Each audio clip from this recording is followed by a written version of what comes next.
Les trois petits cochons. Raconté par Paul François d'après la tradition. Il était une fois trois petits cochons qui s'ennuyaient à la ferme.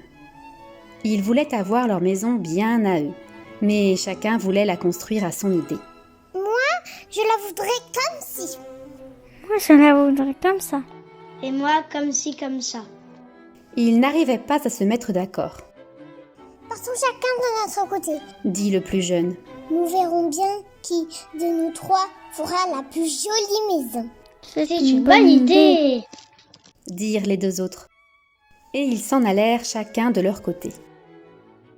Le premier petit cochon rencontra un homme qui portait une botte de paille. « Voulez-vous me vendre votre paille ?» demanda le petit cochon. « Je veux bien. » dit l'homme. Le petit cochon acheta la paille et se mit au travail. Il fit une maison toute en paille. Les murs étaient en paille, le toit était en paille, la porte et la fenêtre étaient en paille. Le petit cochon, bien au chaud dans sa maison de paille, était très content. Il pensait que dans tout le pays, il n'y avait pas de maison plus jolie que la sienne. Le deuxième petit cochon rencontra une femme qui portait un fagot d'épines. « Voulez-vous me vendre vos épines ?» demanda le petit cochon. « Oh, je veux bien !» dit la femme. Le petit cochon acheta les épines et se mit au travail. Il fit une petite maison toute en épines. Les murs étaient en épines, le toit était en épines, la porte et la fenêtre étaient en épines. Le petit cochon, bien à l'abri dans sa maison d'épines, était très content. Il pensait que le loup ne pourrait jamais toucher à sa maison. Le troisième petit cochon rencontra un homme qui menait un âne chargé de briques. « Voulez-vous me vendre vos briques ?» demanda le petit cochon. « Je veux bien. » dit l'homme. Le petit cochon acheta les briques et se mit à construire sa maison. Il fit les murs en briques, le toit en briques, la fenêtre en briques, la porte en bois. C'était une maison très jolie, très commode et très solide. Le petit cochon était tout heureux d'avoir si bien travaillé.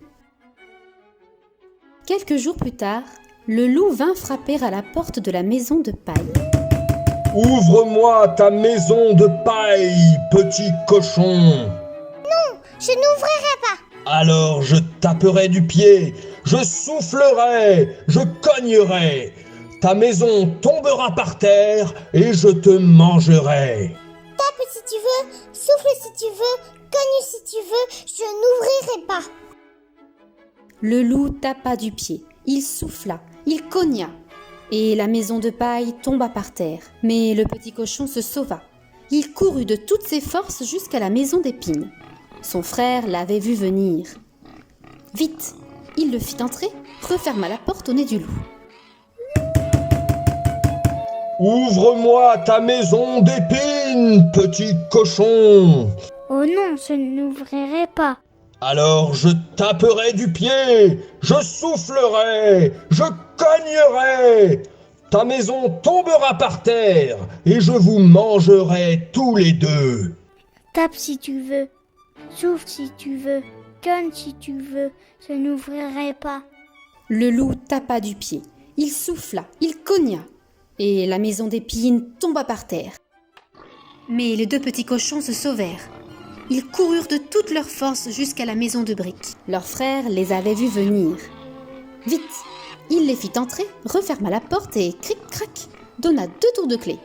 Il était temps, le loup arrivait. « Ouvre-moi ta maison de briques, petit cochon !»« Oh non, je n'ouvrirai pas. » Alors je taperai du pied, je soufflerai, je cognerai. Ta maison tombera par terre et je vous mangerai tous les trois. Tape si tu veux, souffle si tu veux, cogne si tu veux, je n'ouvrirai pas. Le loup tapa du pied, il souffla, il cogna, et la maison de briques ne tomba pas. Il tapa, il souffla, il cogna encore. La maison de briques était solide, et le petit cochon riait derrière la fenêtre. Ah, c'est comme ça! Eh bien, je vais monter sur le toit. je passerai par la cheminée et je vous mangerai tous les trois. Le petit cochon riait toujours.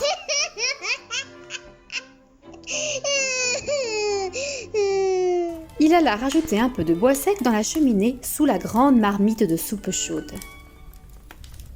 Puis les trois petits cochons se mirent à souffler sur le feu pour faire bouillir la soupe. Pendant ce temps, le loup grimpait sur la maison. Un peu après, on l'entendit marcher sur le toit. Enfin, sa queue apparut dans la cheminée au-dessus de la marmite. Alors, le troisième petit cochon enleva le couvercle de la marmite, puis il attrapa la queue du loup. Faites comme moi. Cria-t-il à ses frères. 1, 2, 3. Les trois petits cochons tirèrent ensemble. Et plouf! Voilà le loup dans la marmite. Cuit, bouilli, fini le loup. Les trois petits cochons ne voulurent plus se quitter. Ils vécurent tous les trois dans la maison de briques. Et s'ils ne sont pas morts, ils y sont encore.